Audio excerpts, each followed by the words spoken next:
Chapter 27. Seasons passed, fall and winter and spring and summer. Leaves blew in through the open door of Lucius Clark's shop, and rain and the green, outrageous, hopeful light of spring.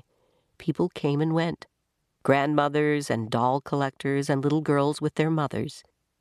Edward Tulane waited. The seasons turned into years. Edward Tulane waited. He repeated the old doll's words over and over until they wore a smooth groove of hope in his brain. Someone will come. Someone will come for you. And the old doll was right. Someone did come. It was springtime. It was raining. There were dogwood blossoms on the floor of Lucius Clark's shop. She was a small girl, maybe 5 years old, and while her mother struggled to close a blue umbrella, the little girl walked around the store, stopping and staring solemnly at each doll and then moving on. When she came to Edward, she stood in front of him for what seemed like a long time. She looked at him, and he looked back at her. "Someone will come," Edward said. "Someone will come for me."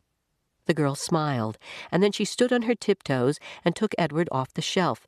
She cradled him in her arms. She held him in the same ferocious, tender way Sarah Ruth had held him. "Oh," thought Edward, "I remember this." "Madam," said Lucius Clark, "could you please attend to your daughter? She is holding a very fragile, very precious, quite expensive doll." "Maggie," said the woman. She looked up from the still open umbrella. "What have you got?"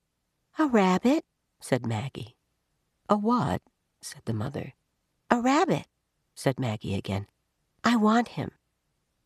"Remember, we're not buying anything today. We're looking only," said the woman. "Madam," said Lucius Clark, "please." The woman came and stood over Maggie. She looked down at Edward. The rabbit felt dizzy. He wondered, for a minute, if his head had cracked open again, if he was dreaming. "Look, Mama," said Maggie. "Look at him." "I see him," said the woman. She dropped the umbrella. She put her hand on the locket that hung around her neck. And Edward saw then that it was not a locket at all. It was a watch, a pocket watch. It was his watch. "Edward?" said Abilene. "Yes," said Edward. "Edward," she said again, certain this time.